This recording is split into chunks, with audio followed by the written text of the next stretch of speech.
जय हिंद। कैसे हैं आप सभी लोग? आशा करते हैं एकदम मस्त स्वस्थ और तंदुरुस्त होंगे। पढ़ाई आप लोग का चल रहा होगा। बाबू आप लोग आज का ही थर्ड लेक्चर है, इसके बाद एक और लेक्चर होगा हिंदी का। ठीक है, याद रखना हर दिन क्लास जुड़ना है, हर दिन क्लास करना है। इसके पहले इस चैप्टर में हम लोगों ने 2 लेक्चर कर लिए हैं।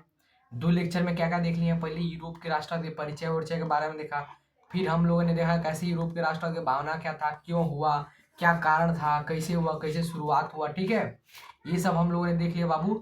उसके बाद हम लोगों ने देखा कि तुम्हारा जो फ्रांस की क्रांति है वो कैसे उत्पन्न हुआ, कैसे फ्रांस की क्रांति शुरू हुई। फिर हम लोगों ने देखा 1830 की क्रांति कैसे हुई, उसका क्या क्या निकला।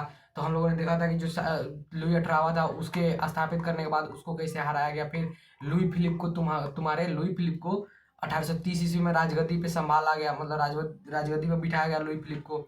और लुई 18वां के बाद तुम्हारा जो तुम्हारा ये कौन सा वंश था बाबू? कौन सा वंश था? आयरलैंड वंश था, उसका समाप्त हो गया। ठीक है, 1830 के बाद बुर्बो वंश का समाप्त करके आयरलैंड वंश का जो गद्दी था आयरलैंड वंश को दे दिया गया, मतलब लुई फिलिप को दे दिया गया। और वहां से तुम्हारा लुई फिलिप सत्ता में आया। और लुई फिलिप के आने के कारण उसके प्रभाव क्या क्या पड़े, 1830 ईस्वी के क्रांति का जो प्रभाव क्या क्या पड़ा। उसके बाद आज जो हम लोग देखने वाले हैं वो है, ठीक है, आज जो हम देखने वाले हैं वो है हमारा 1848 ईस्वी की क्रांति। अच्छा, एक बात बताओ, जो 1830 ईस्वी में लुई फिलिप को शासक बना दिया गया, उसके बाद ऐसे क्या हो गया, ऐसा क्या हो गया जिसके लिए 1848 में फिर क्रांति हो गया, फिर आंदोलन हो गया, फिर सत्ता पलट हुआ, फिर लुई फिलिप को हटाया, ऐसे उसने क्या किया था? इसके बारे में हम लोग विस्तार से समझने वाले, विस्तार से पढ़ने वाले हैं। तो आज के लेक्चर जो है वो बहुत इंपॉर्टेंट है बाबू। और 1848 ईस्वी की क्रांति से आपका क्वेश्चन आता भी है। तो आप लोग तैयार है 1848 ईस्वी की क्रांति को पढ़ने के लिए? तैयार है ना? स्टार्ट किया जाए। तो अगर स्टार्ट करना है तो एक बार थम्स अप बटन को दबा करके एकदम वायरल की तरह एकदम लाइक का बटन दबा दीजिए, ताकि हमको भी पता चले कि आप लोग देख रहे हैं, एकदम बढ़िया आप लोग क्लास लग रहा है। ठीक है, अब चलो स्टार्ट करना है। देखो, स्टार्ट करते हैं हम यहाँ से। ठीक है, तो देखो यहाँ पे हम लोग स्टार्ट करते हैं। देखो, लुई फिलिप कैसा शासक था? तो एक उदारवादी शासक था। उदारवादी शासक मतलब नॉर्मल शासक था, ज्यादा वो दंड कमंडल ज्यादा तेल बिल में नहीं रहता, मतलब नॉर्मल शासक था। ठीक है, परंतु बहुत महत्वाकांक्षी था। बोले तो सेल्फिश था, अपने लिए अपने परिवार के लिए, अपने लिए, बस अपने समाज के लिए करता था। तो महत्वाकांक्षी ज्यादा था, बोले तो लालची टाइप का, और सेल्फिश पर्सन ज्यादा था। ठीक है, उसने अपने विरोधियों को खुश करने के लिए स्वर्णिम मध्यवर्गीय नीति का अवलंबन करते हुए सन 1840 में गीजो को प्रधानमंत्री नियुक्त किया। देखो उसने क्या किया? तो अब देखो, जब इतना महत्वाकांक्षी था तो लोग उसको क्या करेंगे? तिरस्कृत करेंगे। उसको कहेंगे ठीक है तुम काम कर रहा है, लेकिन तुम सोचा देखो अपने लिए काम कर रहा है, तो लोग उसको क्या करेंगे? तिरस्कृत करेंगे, उसको बहिष्कार करेंगे। नहीं, हमको ये शासक नहीं चाहिए, हमको कुछ बढ़िया शासक चाहिए, जो हमको अच्छा वाला शासक चाहिए, नेपोलियन वाला शासन चाहिए, ऐसे वो लोग मानते थे। तो क्या हुआ?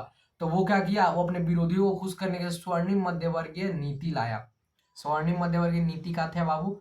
तो बाबू उस नीति में मतलब क्या था? तो उस नीति में आपको उस नीति में आपको खास करके विशेष अधिकार, जैसे जो तुम्हारे किसान वर्ग थे, गरीब वर्ग थे, इन लोगों से कुछ अधिकार ले छीन करके, और जो तुम्हारे मध्यम परिवार के लोग थे, जो तुम्हारे ऊंचे थे, उन लोगों को दे दिया गया। जैसे जो अमीर था, जो रईस था, जो कर जमा कर पाता था वही वोट दे पाता था, वही तुमको चुनाव दे पाता, चुनाव में वोट दे पाता था, जीतता पाता था कि कौन राजा बनेगा, कौन प्रधानमंत्री बनेगा, क्या बनेगा, इसलिए। ठीक है, और इसने क्या किया, खास करके जो लुई फिलिप था उसने क्या किया?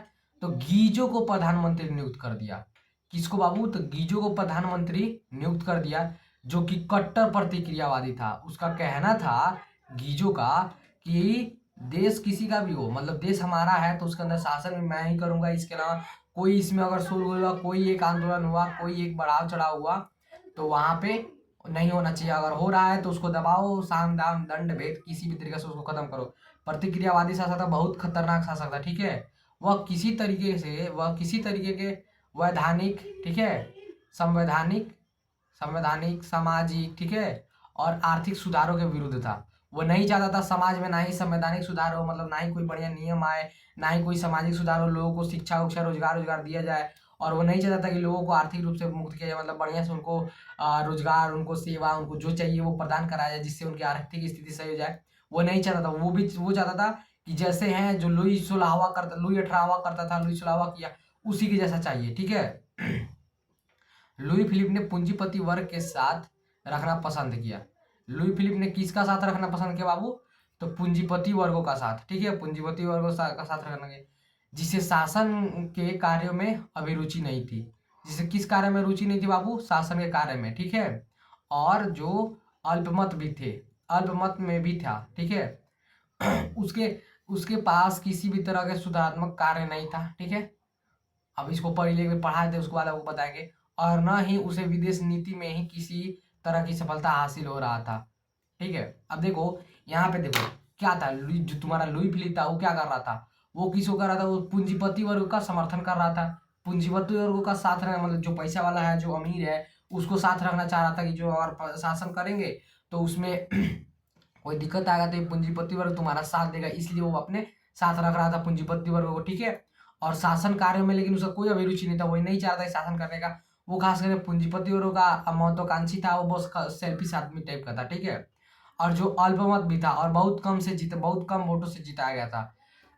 पास किसी भी तरह का सुधारात्मक कार्यक्रम नहीं था, उसके पास किसी भी तरीके का सुधारात्मक कार्यक्रम नहीं था। वो नहीं चाहता था कि देश आगे बढ़े, वो नहीं चाहता था कुछ भी करने का, मतलब समाज सुधार, सामाजिक सुधार, संवैधानिक सुधार, कोई सुधार वो नहीं चाहता था, ठीक है। उसके शासनकाल में देश में, उसके शासनकाल के समय देश में भुखमरी, ठीक है, भुखमरी, बेरोजगारी व्यापक रूप से होने लगी, मतलब बहुत अधिक तरीके से बढ़ने लगी। जैसे भुखमरी बहुत ज्यादा हो गया, बेरोजगारी हो गया, अब वो कुछ कर ही नहीं रहा है, ना आर्थिक सुधार कर रहा है, ना ही सामाजिक सुधार कर रहा है, ना ही संवैधानिक सुधार कर रहा है। तो लोग को भोजन कहाँ से मिलेगा? लोग कहाँ से भोजन करेंगे जब तुम उसको रोजगार नहीं दोगे, उसको कार्य नहीं कराओगे, उसको मतलब आय वेतन वेतन नहीं मिलेगा, वो पैसा नहीं कमाएगा तो भूखे ना मरेगा। यही हो रहा था उस टाइम भी। जो लुई फिलिप था वो अपने बस अपने से रहता था और पूंजीपति लोगों का साथ ज्यादा वो रखता था। इसी कारण वो भुखमरी, बेरोजगारी के कारण समाज जो था वो बहुत नष्ट होते रहता है, जिसकी वजह से गीजों की आलोचना होने लगी, जिसकी वजह से गीजों की आलोचना होने लगी, ठीक है। और ये कौन खास कर रहा था? तो लुई फिलिप ने जिसको प्रधानमंत्री गीजो को बनाया था वो कर रहा था। प्रधान जो लुई फिलिप था वो भी कैसा ऐसा ही था, वो महत्वाकांक्षी था, वो थोड़ा सा सुधारात्मक कार्य करता था, लेकिन वो खास कर क्या था? महत्वाकांक्षी था, मतलब सेल्फिश था। उसने किसको प्रधानमंत्री नियुक्त किया? तो गीजो को। गीजो ने क्या किया? तो गीजो ने क्या किया? तो उसने लगा मतलब पूंजीपति वर्ग का साथ लेने, उसने लगा जो मध्यम वर्ग थे उनका साथ छोड़ने। उसने सोचा कि कोई सुधारात्मक कार्य नहीं, कोई संवैधानिक कार्य नहीं, कोई सामाजिक कार्य नहीं, जो होगा सो ऐसे नॉर्मल होगा। और उसने क्या किया? अब उसके शासनकाल में क्या हो रहा था? भुखमरी बढ़ रहा था। जब लोगों को रोजगार नहीं मिलेगा तो लोग भूख से तो मरेंगे। भुखमरी बढ़ रहा था, बेरोजगारी हो रहा था, और ये बहुत ऊंचे स्तर पे हो रहा था, ठीक है। सुधारवादियों ने 22 फरवरी 1948 को 48 ईस्वी को पेरिस में क्रियर्स के नेतृत्व में विशाल भोज का आयोजन किया। विशाल भोज का आयोजन कब हुआ था बाबू? तो 22 फरवरी 1948 ईस्वी का वो कहाँ आयोजित हुआ था? तो ये हुआ था पेरिस में, कियर्स के नेतृत्व में, ठीक है। विशाल भोज का मतलब लोगों को अच्छा से भोजन कराया गया, जो भूखे सब मर रहे थे उनको खिलाया पिलाया गया। जगह जगह अवरोध लगाए गए, लुई फिलिप की गद्दी छोड़ने की मजबूर किया गया। लुई फिलिप को गद्दी छोड़ने के लिए मजबूर किया गया, कहा गया तुम गद्दी छोड़ के जाओ, हमारा देश को पहले जिससे शासन मुक्त करना है, हमको देश को आजाद करना है, बढ़िया से कराना है। तो 24 फरवरी को लुई फिलिप ने गद्दी त्याग दी। 24 फरवरी को लुई फिलिप ने क्या किया बाबू? तो गद्दी त्याग दिया, ठीक है, और इंग्लैंड चला गया। कहाँ चला गया बाबू? तो इंग्लैंड चला गया, ठीक है। तत्पश्चात नेशनल असेंबली ने गणतंत्र की घोषणा करते हुए 21 वर्ष से ऊपर के सभी वयस्क पुरुषों को मताधिकार प्रदान किया, ठीक है। अब देखो 48 क्रांति के कारण क्या थे? एक बात बताओ, जब तुमको देश में, जो तुम देश में रह रहे हो, वहां पे तुमने प्रधानमंत्री को बनाया है या फिर कोई भी से राजा को बनाया है वहां का शासक। अब वो क्या करेगा? वो क्या कर रहा था, मतलब जो लुई फिलिप था वो क्या कर रहा था? वहां पे जो किसान वर्ग थे उनसे उनका मताधिकार छीन लिया, उनको रोजगार नहीं दे रहा था, बेरोजगारी हो रहा था, भूखमरी बढ़ रहा था, लोग भूख के मारे मर रहे थे। तो जिसके कारण लोगों ने क्या किया? उसका विरोध किया, बहुत ज्यादा विरोध किया। और उसने क्या किया? प्रधानमंत्री नियुक्त कर दिया, जो कि गीजो को। और गीजो कैसा आदमी था? तो बहुत घटिया इंसान, बहुत नालायक इंसान, ठीक है। वो प्रतिक्रियावादी था, मतलब वो बस साम दाम दंड भेद कुछ करो, अगर कोई भी, मतलब उसका एक ही मंत्र था, साम दाम दंड भेद कोई भी यूज करो, लेकिन कोई भी तरीके से अगर कोई आंदोलन हो तो उसको दबाओ, मारो, पीटो, किसी भी तरीके का विकास का कार्य ना करो, किसी भी तरीके का कोई जाति के मतलब समाज के बढ़ावा वाला कार्य ना करो, ठीक है। वो बस लड़ा के और उनके जो आंदोलन हुए थे उनको दबा करके रखने का कार्य करता था, ठीक है। आगे देखो, इसके बाद काम के अधिकार गारंटी दी, ठीक है। और जो उसके बाद क्या हुआ, तो 22 फरवरी 1948 को पेरिस में एक भोज का आयोजित किया गया। और उसके बाद लोग जगह जगह पे लुई फिलिप के लिए मतलब क्या करने लगे कि तुम गद्दी छोड़ो, गद्दी छोड़ो, गद्दी त्यागने की मांग करने लगी। तब क्या हुआ, तो 24 फरवरी को, 22 फरवरी का आयोजन हुआ विशाल भोज का, और 24 फरवरी मतलब 2 दिन बाद लुई फिलिप गद्दी छोड़ के भाग गया। कहाँ भाग गया, तो इंग्लैंड भाग गया। एक बात देखना, जो भी गद्दी छोड़ता है मतलब कहीं देश का चोरी वोरी करे, कहीं देश से कुछ भी करे, तो भागता कहाँ है, इंग्लैंड भागता है। भारत में भी आपने देखा होगा, बहुत से ऐसे जो नेता हैं जो चोरी वोरी कर लेते हैं, बहुत से बिजनेसमैन हैं जो लोन वोन ले लेते हैं और निकल जाते हैं इंग्लैंड। तो इंग्लैंड चोरों को छुपाने वाला काम करता है, मतलब पार्ट्स ऑफ जोक, ठीक है। लेकिन हाँ, खासकर बात है कि वहाँ बहुत से ज्यादा चोर वहीं पे जाता है, ठीक है। तो इंग्लैंड चला गया। तत्पश्चात नेशनल असेंबली ने घोषणा किया कि जो भी बच्चे, जो भी इंसान 21 वर्ष के ऊपर के हैं, 21 वर्ष के ऊपर, वो मताधिकार दे सकते हैं, उनके पास मताधिकार है, वो वोट दे सकते हैं, ठीक है। ये नेशनल असेंबली ने घोषणा कर दी। गणतंत्रविदों ने, एक सेकंड, हाँ यहाँ से, गणतंत्रवादियों ने नेता मार्टिन एवं सुधारवादियों का नेता लुई ब्ला था। जो गणतंत्रवादियों थे, वादियों का नेता कौन था, जो गणतंत्रवादी थे मतलब जो स्वतंत्रता सेनानी थे, उनका नेता कौन था, तो मार्टिन था, जो कि लुई ब्ला था, ठीक है। गणतंत्रियों का जो नेता नेता मार्टिन था, वो कैसा था, सुधारवादियों का नेता लुई ब्ला था, ठीक है। शीघ्र ही दोनों के में मतभेद हो गया, दोनों में क्या हुआ, मतभेद हो गया, और लुई नेपोलियन फ्रांस का सम्राट बन गया, ठीक है, लुई नेपोलियन। देखो, जो गणतंत्रविदों का नेता था मार्टिन, और सुधारवादियों का जो नेता था लुई ब्ला, ये दो आदमी थे। एक था गणतंत्रविदों का नेता मार्टिन, और दूसरा था सुधारवादियों का नेता लुई ब्ला। उन दोनों के बीच क्या हुआ, मतभेद होने लगा, और जल्द ही क्या हुआ, तो लुई नेपोलियन फ्रांस का सम्राट बन गया। इस क्रांति ने न सिर्फ फ्रांस की पुरातन व्यवस्था का अंत किया, बल्कि इटली, जर्मनी और Austria, Holland, Switzerland, Denmark, penis, Ireland, Poland तथा इंग्लैंड में भी इस क्रांति से प्रभावित हुए, ठीक है। उन लोग के अंदर भी क्रांति करने के, देश को आजाद करने की भावना उत्पन्न होने लगी। प्रभावित हुए इटली तथा जर्मनी के उदारवादियों ने बढ़ते हुए असंतोष का फायदा उठाया, ठीक है। जो भी इटली और जर्मनी के उदारवादी थे, वो जो प्रभावित हुए थे, उन लोगों ने क्या किया, इसका फायदा उठाया और राष्ट्रीय एकीकरण के द्वारा राष्ट्र राज्य की स्थापना की मांगों को आगे बढ़ाया, जो कि संवैधानिक लोकतंत्र के सिद्धांत पर आधारित था, ठीक है। अब देखो क्या हुआ, अब तुमको इन तीन जो दो आंदोलन हुआ है उसको हम विशेष रूप से तुमको समझाते हैं, रुक जाओ। अब देखो, ये जो हम लोग का आंदोलन शुरू होता है, ये होता कहाँ से है, कैसे होता है, इसको विस्तार पूर्वक एक बार और समझ लेते हैं। आप देखो, चलो 1830 ईस्वी क्रांति से फिर से शुरुआत करते हैं, ताकि आपको हम यहाँ तक कनेक्ट करा पाए। वहां पे 1830 ईस्वी क्रांति होता है। 1830 ईस्वी क्रांति के कारण क्या था, लुई सुलावा था। उसका कौन सा शासक था, तो उसने बहुत सारा उल्टा सुल्टा काम किया था, मतलब लोगों के साथ टैक्स जीतना, और वो भी घोर प्रतिक्रियावादी था। उसका प्रभाव क्या हुआ, तो उसको हटाया गया। फिर आयरलैंड वंश का अंत हो गया। उसके बाद तुम्हारा आया कौन, तो लुई फिलिप तुम्हारा आया। तो लुई फिलिप तुम्हारा आया, तो ये भी 18 साल बाद। मतलब ये कैसा था, ये भी काम करता था, ये देश के लिए काम करता था। काम करने के साथ साथ इसकी महत्वाकांक्षी था, बोले तो सेल्फिश टाइप का आदमी था, थोड़ा बहुत सेल्फिश टाइप का आदमी था। ये अपने फिराक में ज्यादा रहता था, ठीक है। तो इसीलिए लुई जो 18वां आया तुम्हारा, लुई फिलिप जो आया, ये तुम्हारा 1830 से लेकर 1848 के काल में था। इसने क्या किया, तो इसने भी बहुत से काम किए, मतलब सुधारात्मक काम किए, लेकिन इसने क्या किया, तो लोग जो एकाधिकार मताधिकार था उसको हल्का फुल्का छिन्न भंग करने लगा। और इसने क्या किया, तो गीजो को प्रधानमंत्री नियुक्त कर दिया। सबसे बड़ा गलती इसका यही था, जो कि एक घोर प्रतिक्रियावादी शासक था। कैसा था बाबू, तो घोर प्रतिक्रिया, बहुत भ्रष्ट शासक था, ठीक है। उसने क्या किया, बस वो पूंजीपति वर्गों का साथ देता था, और जो गरीब थे, जो मध्यम वर्गीय थे, इनसे जो टैक्स नहीं देते उनका मताधिकार छीन लिया, उनका नॉर्मल एकता छीन लिया, उनका जो था वो मौलिक अधिकार थे उन सबको नष्ट कर दिया, और समान नागरिक संहिता को नष्ट कर दिया। प्रधानमंत्री के द्वारा जो भी लागू किए गए थे, सब जो पहले वाले थे उनके द्वारा जो भी लागू किए गए थे उनको नष्ट कर दिया गया। और इसने क्या किया, तो इसने अपना शासन अपने तरीके से लगाना स्टार्ट कर दिया, ठीक है। और ये अमीरों के साथ ज्यादा रहने लगा। तो धीरे धीरे आगे चल के तुम्हारा जो लुई सुलावा है, उसका भी जब तुम्हारा जो लुई फिलिप है, इसका भी अंत होता है। कैसे, 22 फरवरी को क्या होता है, 22 फरवरी को एक विशाल भोज, पेरिस में एक विशाल भोज का आयोजन होता है। और 24 फरवरी तक लोग लगते हैं हंगामा करने, सड़क पर उतरने की नहीं, लुई फिलिप गद्दी छोड़ो, लुई फिलिप गद्दी छोड़ो, लुई फिलिप गद्दी छोड़ो नारा देते हुए लोग लगते हैं उतरने। तो लोग क्या, तो उसने क्या किया, 24 फरवरी को फ्रांस छोड़ के भाग गया इंग्लैंड, ठीक है, इंग्लैंड भाग गया लुई फिलिप। तो वहां से इंग्लैंड भागने के बाद से उसके बाद क्या हुआ, तो उसके बाद वहां पे लुई नेपोलियन था, वो फ्रांस का सम्राट बन गया। अब लुई लुई नेपोलियन बना तो इससे हुआ क्या, तो पुरातन व्यवस्था का ठीक रूप से बोल सकते तो पुरातन व्यवस्था का अंत होने लगा। पुरातन व्यवस्था का जब तुम्हारा अंत हुआ तो आसपास के जितने भी देश थे, जैसे तुम्हारा इटली हो गया, जर्मनी हो गया, ऑस्ट्रिया हो गया, हॉलैंड हो गया, स्विट्जरलैंड हो गया, डेनमार्क हो गया, स्पेन हो गया, पोलैंड हो गया, आयरलैंड हो गया, इंग्लैंड हो गया, इन सभी देशों में भी राष्ट्रीयकरण की भावना जगने लगी।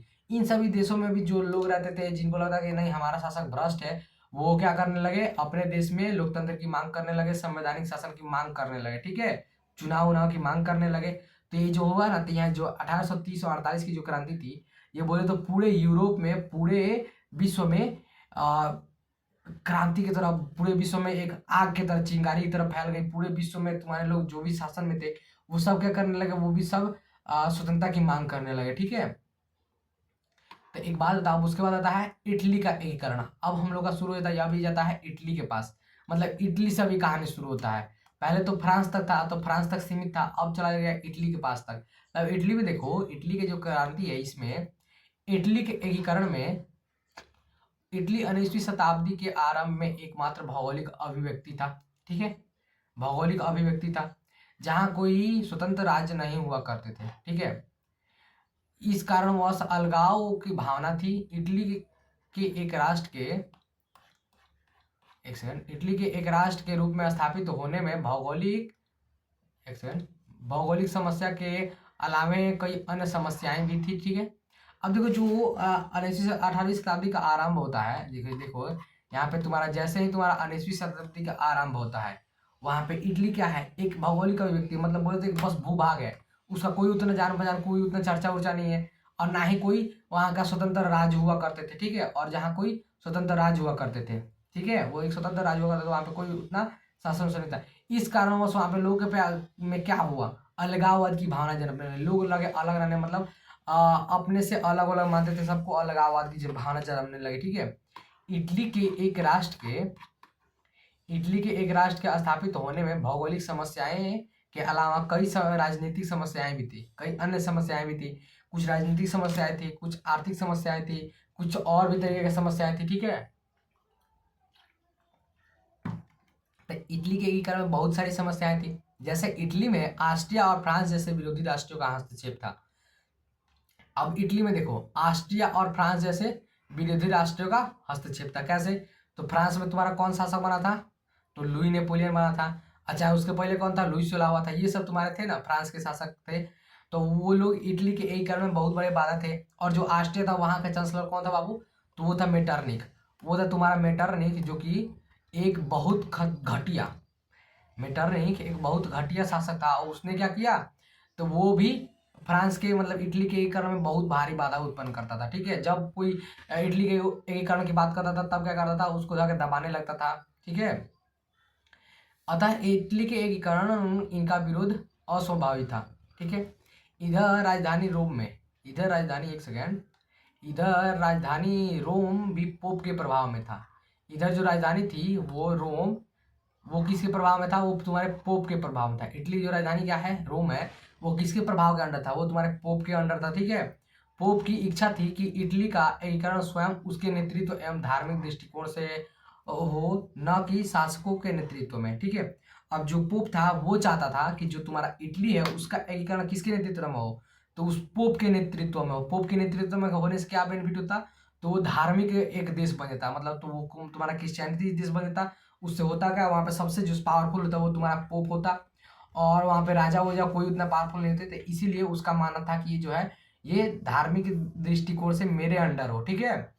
और जो लोग चाहते थे, वो चाहते थे कि नहीं, ये संवैधानिक रूप से इसके अंदर राजा बैठे या फिर कोई भी बैठे, उसका चुनाव हो बढ़िया तरीके से, वो अच्छा तरीके से काम करे और उसको बनाया जाए राजा, जो कि पोप को मंजूर नहीं था, ठीक है। इसके अलावे अनेक आर्थिक एवं प्रशासनिक विसंगतियों भी मौजूद थी, ठीक है। इसके अलावा बहुत से संकट थे, जैसे आर्थिक समस्या, सामाजिक समस्या और बहुत से प्रशासनिक समस्या भी, ठीक है, बहुत से संकट भी थे। देखो, परंतु इसके बावजूद 19वीं शताब्दी, एक सेकंड इसको थोड़ा छोटा कर देते हैं। चलो, परंतु 19वीं शताब्दी के आरंभ में इटली में राष्ट्रीयकरण का विकास हो रहा था। इटली में किसका विकास हो रहा था बाबू? तो राष्ट्रीयकरण का विकास हो रहा था। फ्रांस में होने वाली घटनाओं का प्रभाव यहाँ भी स्पष्ट रूप से पड़ रहा था। ठीक है, नेपोलियन के सैन्य अभियानों ने इटली के नवजागरण एवं एकीकरण का प्रत्यक्ष रूप से ही परंतु महत्वपूर्ण योगदान दिया। ठीक है, अब जो देखो, जो उधर क्रांति हुआ था 1830 की क्रांति, 18वीं शताब्दी में 1848 की क्रांति, फ्रांस में 1789 की जो क्रांति हुई, जितने भी क्रांति हो रहे थे उन सब का प्रभाव इधर भी आसपास के यूरोप के देशों पर भी हो रहा था। वही प्रभाव तुम्हारे इटली में भी हो रहा था। तो वही बता रहा है कि जो इटली फ्रांस में जो क्रांति हो रहे थे, आसपास के देश में क्रांति हो रही, उसका प्रभाव इटली पर प्रत्यक्ष और अप्रत्यक्ष रूप से दोनों रूप से पड़ रहा था। जिसके कारण लोगों को लग रहा था कि नहीं, हमारा देश भी आजाद होना चाहिए, हमारे देश में भी राष्ट्रीयकरण की भावना होनी चाहिए। ठीक है, तो लोगों के अंदर नवजागरण की, एकीकरण की भावना अप्रत्यक्ष रूप से दिख रही थी। लोग कहते थे ना, हमारा देश एक होना चाहिए, हम लोग भी एक रहेंगे। ठीक है, इटली विजय के पश्चात नेपोलियन ने इन तीनों गणराज्यों को गठित करके यथा सिस्पाइन गणराज्य, लिगुलियन गणराज्य और ट्रांसपेडेन गणराज्य में बांट दिया। ठीक है, इतना समझ में आ गया।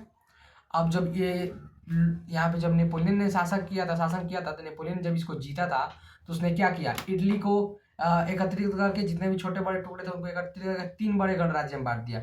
एक तुम्हारा था सिस्पाइन, ठीक है, सिस्पाइन गणराज्य, दूसरा तुम्हारा था लिगोलियन गणराज्य, ठीक है, और तीसरा तुम्हारा था ट्रांसपेडेंट। 3 को तुम्हारा गणराज्य था। उसने यातायात की व्यवस्था को भी चुस्त दुरुस्त कर दिया। उसने क्या कर दिया बाबू, तो यातायात की जो व्यवस्था थी, यातायात की व्यवस्था उसको भी बढ़िया कर दिया और संपूर्ण क्षेत्र में एक शासन के अधीन लाया। और जितने जैसे हम लोग में चंद्रगुप्त मौर्य थे, उनके शासन काल में जो चाणक्य नीति में था, चंद्रगुप्त मौर्य जो थे उन्होंने क्या अखंड भारत का निर्माण किया और पूरे भारत को एक राजा के अंदर, मतलब चंद्रगुप्त मौर्य के अंदर लाया। ठीक है, वैसे ही तुम्हारे छत्रपति संभाजी महाराज के टाइम में हुआ था, अखंड भारत का सपना था। उसने भी जो मराठा एरिया था, जो भी तुम्हारा दक्षिण का पठार था, दक्षिण एरिया का साइड थे, उन सबको क्या किया उन्होंने, एक करके और एक राजा के अंडर स्थापित किया। छत्रपति संभाजी महाराज ने उधर शासन किया, छत्रपति शिवाजी महाराज ने शासन किया। वहीं इधर भी हो रहा था। ठीक है, यूरोप में भी वहीं चल रहा था।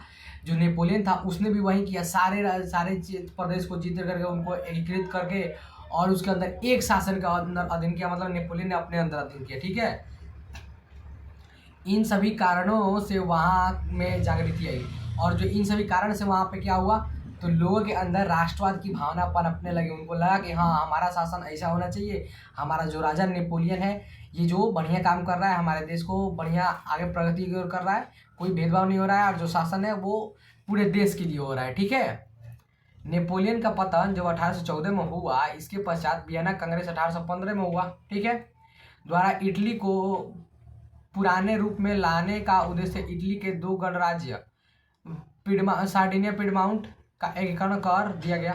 ठीक है, अब देखो, जब तुम्हारा नेपोलियन का हार हुआ, ठीक है, बहुत दुख की बात, जब तुम्हारा नेपोलियन हारा 1814 में, तो उसके बाद 1815 में तुम्हारा वियना सम्मेलन हुआ। ठीक है, वियना कांग्रेस हुआ, वियना सम्मेलन, जो कि कहाँ हुआ था, तो ऑस्ट्रिया की राजधानी, बताओ तुम बताओ, ऑस्ट्रिया की राजधानी कहाँ है, वहाँ पे हुआ था। ठीक है, 1815 मेटरनिक के अंदर, ठीक है, मेटरनिक के अंदर ऑस्ट्रिया की राजधानी में हुआ था। ठीक है, और वहाँ पे जो इटली के जो 2 बड़े गणराज्य थे, एक था सार्डिनिया और दूसरा था पिडमाउंट।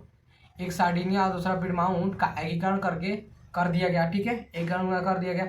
इस प्रकार इटली की जो एकीकरण की है वो तुम्हारी दिशा तय हो गई। ठीक है, अब देखो, इटली में 1820 में, इटली में तुम्हारा 1820 ईस्वी में ही कुछ राज्यों को संवैधानिक सुधारों के लिए नागरिक आंदोलन होने लगे। ठीक है, अब 1815 में इटली के एकीकरण के लिए जो वियना कांग्रेस हुआ था, उसके बाद 1820 में ही कुछ संवैधानिक सुधारों के लिए नागरिक आंदोलन होने लगा। नागरिकों ने तंग कर दिया कि नहीं, हमें आंदोलन चाहिए, हमें आंदोलन चाहिए, हमें आज़ादी चाहिए, हमें पूर्ण रूप से स्वतंत्रता चाहिए। लोगों ने लगा हंगामा करने। उसके बाद क्या हुआ, एक गुप्त दल कार्बोनरी, जिसका गठन राष्ट्रवादियों के द्वारा किया गया, जैसे हमारे में था, हमारा जो भारत देश जब बना था उस समय, जो तुम्हारे जब आपको भारत में राष्ट्रवाद पढ़ाएंगे तब बताएंगे, आज़ाद हिंद फौज जो हमारे देश में बना था वो भी कुछ इसी प्रकार का था, वो भी कुछ इसी प्रकार का एक बोल सकते हैं वो भी कुछ इसी प्रकार का मतलब भावनाओं से ग्रसित था। वो भी चाहता था कि भारत को आज़ाद करने के लिए वो भी पूर्ण रूप से समर्पित था। देखो वही चीज़ आज़ाद हिंद फौज जैसे उनका रचना हुआ हमारे भारत में हुआ था, उसी तरह वहाँ पे भी कौन से एक तो एक कार्बोनरी संगठन की स्थापना की गई। किसकी बाबू? कार्बोनरी संगठन की स्थापना। वो क्या करता था? तो वो राष्ट्रवाद को फैलाने का कार्य करता था। जैसे हमारे भगत सिंह थे, चंद्रशेखर आजाद थे, इन लोगों ने अपना संगठन बनाया और उसके बाद देश में दुनिया में जो भारत में था उसमें जगह जगह जगह जगह इन्होंने राष्ट्रवाद की भावना को फैलाने का कार्य किया था। उसी प्रकार उधर भी कार्बोनरी संगठन जो था ना वही कार्य कर रहा था, ठीक है, जो कि राष्ट्रवादियों के द्वारा किया गया था, ठीक है। कोई दिक्कत नहीं है ना, आगे बढ़े। जिसका उद्देश्य छापामार जिसका उद्देश्य छापामार युद्ध के द्वारा राजतंत्र को नष्ट कर गणराज्य की स्थापना करना था। जिसका मुख्य उद्देश्य क्या था? छापामार युद्ध। छापामार युद्ध होता क्या, एक बात बताओ। आपने छत्रपति संभाजी महाराज का जो मूवी है छावा युद्ध, उसको देखे, छावा मूवी को देखा है आपने? आपने छावा देखा होगा। आपने जो तानाजी मूवी है उसको देखा होगा। अगर कोई देखा है तो बात बताते हैं। उसमें जो वो लोग थे छापामार युद्ध करते थे, मतलब गोरिल्ला युद्ध, छापामार युद्ध की जो बड़े बड़े जो मतलब पठार पर्वत जो होते हैं, पर्वत उर्वत, उसमें क्या रहेंगे? छिपे हुए रहेंगे। और जैसे अगर सामने से सेना जा रही है तो पट पट ऊपर से आके युद्ध करके तड़ तड़ गायब हो गए। अभी सेना, नीचे वाले सेना को समझ में नहीं आया कि युद्ध हुआ किधर से हुआ, किधर से हमला हो रहा है, तब तक उसने मार करके निपटा उपटा के निकल गया सब। तो छापामार युद्ध में ये होता है, ज्यादा सेना नहीं रहता है, सब 10 20 50 के संख्या में रहेगा सब, और तड़ तड़ तड़ तड़ आएगा सब, 100 150 200 300 को मार के लूट उट के लेके चल जाएगा सब, ठीक है। तो यही चीज तुम्हारा होने लगा, छापामार युद्ध होने लगा, ठीक है। और जिसके कारण क्या हुआ? छापामार युद्ध विशेष तरह का होने लगा, ठीक है। अब आगे देखो, नष्ट कर दिया।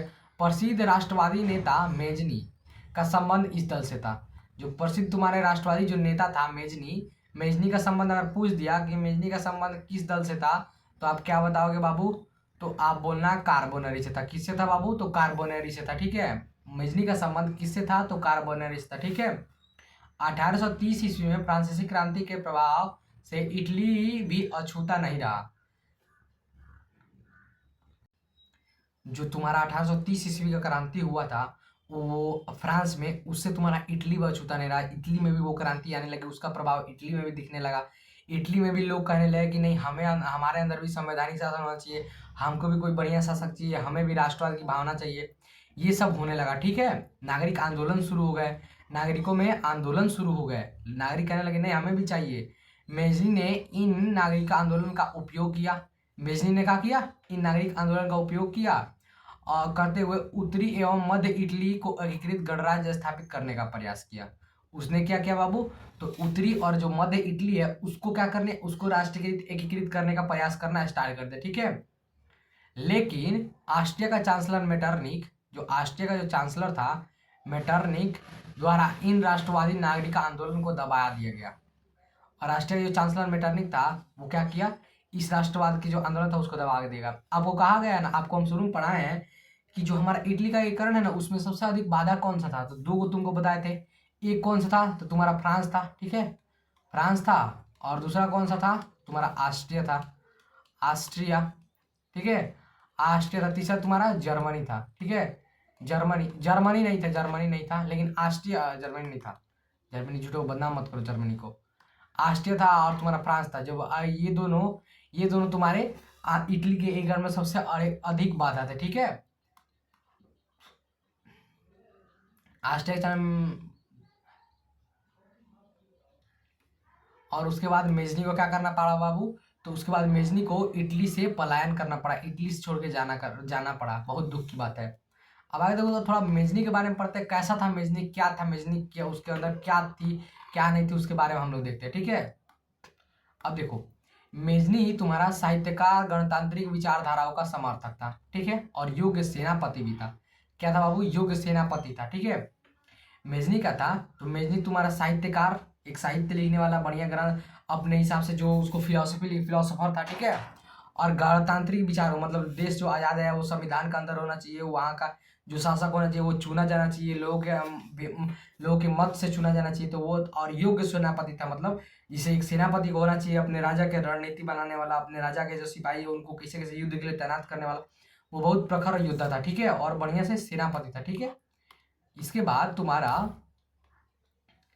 इसके बाद देखो, आगे देखो, लेकिन वह तात्कालिक राजनीतिक परिस्थितियों की बेहतर समझ नहीं रखता था, ठीक है। और जो तात्कालिक जो तुम्हारा राजनीति वाला, जैसे अभी हाल फिलहाल में युद्ध हुआ, कैसे हुआ, क्या हुआ, उसके बारे में थोड़ा जानकारी कम रखता था। और उसमें आदर्शवादी गुण अधिक और व्यवहारिक गुण कम थे। उसमें जो आदर्शवादी गुण अधिक थे, मतलब हम ये करेंगे तो करेंगे, वो अपना ईगो वाला पर्सन ज़्यादा था, ठीक है, ईगो वाला पर्सन ज़्यादा था। और व्यवहारिक गुण कम थे, मतलब वो समाज में रहने वाला पर्सन कम था। चाहता था कि देश स्वतंत्र बने, देश उसका गणराज्य हो, लेकिन आदर्शवादी व्यक्ति था, वो चाहता था कि मेरा सिद्धांत यही है, मैं यही चाहता हूँ तो यही चाहता हूँ। वो कोई और दूसरा फालतू के महत्व के चक्कर में नहीं रहता था, ठीक है। अपनी पराजय के बाद मेजनी ने हार नहीं मानी। उसने अपनी पराजय के बाद हार नहीं मानी, पराजय हो गया फिर भी हार नहीं मानी। 1848 में जब फ्रांस सहित पूरे यूरोप में क्रांति का दौर आया तो मेटरनिख को भी अंततः ऑस्ट्रिया छोड़ना पड़ा। जब 1848 ईस्वी में पूरे 1848 ईस्वी में फ्रांस के साथ साथ पूरे जब यूरोप में तुम्हारा मतलब पूरे यूरोप में तुम्हारा क्रांति का दौर आ गया, पूरे यूरोप में जगह जगह क्रांति हो रही है। फ्रांस में क्रांति हुआ, इटली में क्रांति हुआ, तुम्हारा जर्मनी में क्रांति हो रहा है, और बहुत से छोटे बड़े देश मतलब आसपास जो देश है, पोलैंड में, हंगरी में, जितने भी हैं वहाँ पे तुम्हारा आरंभ होने लगा, मतलब आंदोलन आरंभ होने लगा। तो ये चले क्या हो गया, ये सब चल आगे चल के क्या किया, तो ऑस्ट्रिया के जो चांसलर था मेटरनिख, उसको मजबूर किया कि तुम छोड़ के जाओ। तो मेटरनिख को भी अंततः छोड़ के भागना पड़ा, ठीक है। इसके बाद इटली की राजनीतिक एवं पुनः मेजनी का आगमन हुआ, ठीक है। और इटली की राजनीति में पुनः मेजनी आया और मेजनी ने संपूर्ण में इटली का एकीकरण कर दिया, ठीक है। इटली तो मेजनी ने क्या किया, इसको मेजनी ने इटली को एक बढ़िया गणराज्य के रूप में स्थापित कर दिया और एक गणराज्य बनाना चाहता था। जबकि सार्डिनिया पिडमाउंट का शासक विक्टर इमैनुअल चार्ल्स एल्बर्ट के नेतृत्व में सभी प्रांतों का विलय चाहता था। किसका चाहता था बाबू, सभी प्रांतों का विलय कौन चाहता था, तो सार्डिनिया पिडमाउंट का जो शासक था चार्ल्स एल्बर्ट वो चाहता था। उधर पोप भी इटली के धर्मराज्य बनाने के पक्षधर था, ठीक है। पोप चाहता था कि इटली को धर्मराज बनाया जाए, मतलब वहाँ पे इटली को धर्म के आधार पे एक बढ़िया देश बनाया जाए। इधर जो सार्डिनिया पिडमाउंट का शासक था वो चाहता था कि उसके अंडर हो इटली, और जो मेजनी चाहता था वो चाहता था संपूर्ण को करके एक बनाया जाए जो कि गणराज्य हो, ठीक है। इस विचारधाराओं के टकराव के कारण ये जो अब तीन लोग हैं, तीन तरह का विचारधारा है, तो इसका अगर टकराव होगा तो इटली के एकीकरण में के मार्ग में अवरोध अवरोध हो गया, ठीक है। एकीकरण का मार्ग थोड़ा कठिन हो गया, ठीक है, इटली एकीकरण का। कालांतर में ऑस्ट्रिया द्वारा इटली के कुछ भागों पर आक्रमण किए जाने लगे, जिसमें सार्डिनिया का शासक चार्ल्स एल्बर्ट पराजय हो गया। अब आगे चल के क्या हुआ, तो आगे चल के ऑस्ट्रिया के द्वारा सार्डिनिया पर धावा बोल दिया गया, सार्डिनिया पर आक्रमण कर दिया गया। तो वहाँ का जो शासक था चार्ल्स एडवर्ड, वो क्या हुआ, पराजित हो गया। तब ऑस्ट्रिया का जो हस्तक्षेप था, ऑस्ट्रिया के हस्तक्षेप से इटली के जनवादी आंदोलन को कुचल दिया गया। अब ऑस्ट्रिया में फिर से तुम्हारा होने लगा, ऑस्ट्रिया का जो शासक था फिर से ऊपर दिखने लगा, प्रगति करने लगा। तो क्या हुआ, क्या, तो जो जनवादी आंदोलन थे, जनवादी आंदोलन, उसको कुचल दिया गया इटली के, ठीक है। इस प्रकार मेजनी की पुनः हार हुई और वह पलायन कर गया, ठीक है, और वो चला गया। अगर ये तीनों मिल जाते, मतलब ये तीनों मिल जाते, पोप मिल जाता, तुम्हारा चार्ल्स एडवर्ड मिल जाता, मेजनी मिल जाता, तीनों मिल अगर चाहते तो इटली का एकीकरण एकदम 100% कर सकते थे, लेकिन उन्होंने अपनी गलती के कारण नहीं कर पाए, ठीक है। अब एकीकरण का द्वितीय चरण आता है, ठीक है। अब इटली के एकीकरण का फर्स्ट चरण जो मेजनी ने तो भाई अपना जी जान लगा के दम वम लगा कर दिया, लेकिन फिर भी वो क्या किया, आपसी मतभेद के कारण, तीन लोगों के कारण, ना ये होगा ये होगा, उसके कारण फिर से हार गया, ठीक है, फिर से उसको छोड़ के भागना पड़ा। अब उसके बाद देखो, 1848 ईस्वी के, यहाँ से देखो, 1848 ईस्वी के एकीकरण के लिए किए गए प्रयास वस्तुतः असफल रहे। 1848 ईस्वी में जो इटली के एकीकरण के जो प्रयास किए गए वो क्या रहे, असफल रहे। मेजनी ने जो भी किया था वो असफल हो गया। परंतु धीरे धीरे इटली में इन आंदोलन का कारण जन जागरूकता बढ़ रही थी, ठीक है। क्या हो रही थी, जन जागरूकता बढ़ रही थी। अब देखो, जैसे हम लोग भारत में हो रहा था, जब असहयोग आंदोलन हुआ, सविनय अवज्ञा आंदोलन हो रहा था, तो उस टाइम भले ही वो आंदोलन बंद हो गया, लेकिन लोगों के अंदर जो भावना थी, वो जो आज़ाद रहने की भावना वो जो हो रही थी, धीरे धीरे धीरे लोगों के अंदर जागृत हो रही थी। लोग चाह रहे थे कि मेरा भी देश आज़ाद हो। उसी तरह वहाँ पे भी लोग जो चाह रहे थे, भले मेजनी हार गया, मेजनी का हार हुआ 1848 की जो क्रांति थी, वहाँ पे भी वो भले इटली का एकीकरण नहीं हो पाया, लेकिन लोगों के अंदर जो भावना है ना, जो प्रयास था कि देश आज़ाद हो, वो एकदम 100% हो पाया। ठीक, वो लोगों के अंदर जागृत होने लगा। ठीक है, राष्ट्रीयता की जो भावना है, राष्ट्रीयता की भावना तीव्र हो रही थी। लोगों के अंदर राष्ट्रीयता की भावना तीव्र हो रही थी। इटली में सार्डिनिया पीडमाउंट का नया शासक विक्टर इमैनुअल बना। इटली का जो सार्डिनिया पीडमाउंट था, उसका जो नया शासक कौन बना? Victor Emmanuel. पहले कौन था? तो चार्ल्स एडवर्ड था। उसी के कारण इटली का एकीकरण मेजनी के टाइम में नहीं हो पाया। ठीक है, राष्ट्रवादी विचारधाराओं का समर्थक था। ये कैसा था? तो ये भी मेजनी के जैसे राष्ट्रवादी विचारधाराओं का समर्थक था। ये भी चाहता था कि इटली का एकीकरण हो, इटली एक गणराज्य बने, और उसके प्रयास से इटली का एकीकरण का कार्य जारी रहा। जिसके प्रयास से तुम्हारा क्या रहा? तो इटली का एकीकरण करने का कार्य जो था वो जारी रहा। अपनी नीतियों के क्रियान्वयन के लिए विक्टर इमैनुअल काउंट काबूर को प्रधानमंत्री नियुक्त किया। इसने क्या किया बाबू? तो काउंट काबूर को प्रधानमंत्री नियुक्त किया। अब हम लोग देखेंगे काउंट काबूर एक कैसा शासक, कैसा था, कैसा प्रधानमंत्री था, क्या था उसकी रणनीति, क्या थी, कैसी थी, उसके बारे में थोड़ा सा हम लोग जानकारी लेंगे। ठीक है, आप लोग तैयार हैं? अब देख रहे हैं हम लोग को काउंट काबूर। क्या बोलते हैं आप लोग, क्लास को आगे कंटिन्यू किया जाए, ताकि यहाँ पे रोका जाए? देखो, हम सोच रहे हैं ये काउंट काबूर है, इटली का द्वितीय चरण, इसको नेक्स्ट क्लास में स्टार्ट किया जाए। ठीक है, इस क्लास के लिए 30 मिनट का जो क्लास हुआ है, इतना इनफ है सोशल साइंस का। फिर नेक्स्ट क्लास में हम लोग जो द्वितीय चरण है उसको पढ़ा जाएगा। तब तक के लिए आप सभी को फिर वही पुराने अंदाज में। बाबू, आप लोग से कुछ कहना है? एकदम 1 मिनट सामने रुक जाइए लोग।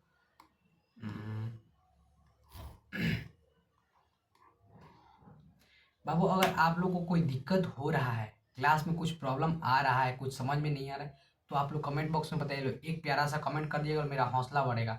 तो कमेंट एक प्यारा सा करके जाइएगा लो। ठीक है, अगर आप लोग क्लास समझ में आ रहा हो तो, और नहीं आ रहा हो तो ये भी लिख लो सर क्लास समझ में नहीं आ रहा है, थोड़ा और बढ़िया से पढ़िए, तो हम अपना डेफिनेटली कोशिश करेंगे। लेकिन हमारे देखने से हम अपना फुल दे रहे हैं। ठीक है, अगर आप लोग को लग रहा है कि कॉन्सेप्ट में कहीं दिक्कत आ रहा है, क्लास में कमी हो रहा है, कुछ समझ में नहीं आ रहा है, कहीं दिक्कत हो रहा है, कहीं प्रॉब्लम हो रहा है, तो आप डेफिनेटली बताइए, हम आपके साथ हैं 100%। ठीक है, चलिए अब मिलते हैं हम लोग को सेकंड क्लास में। तब तक के लिए जय हिंद।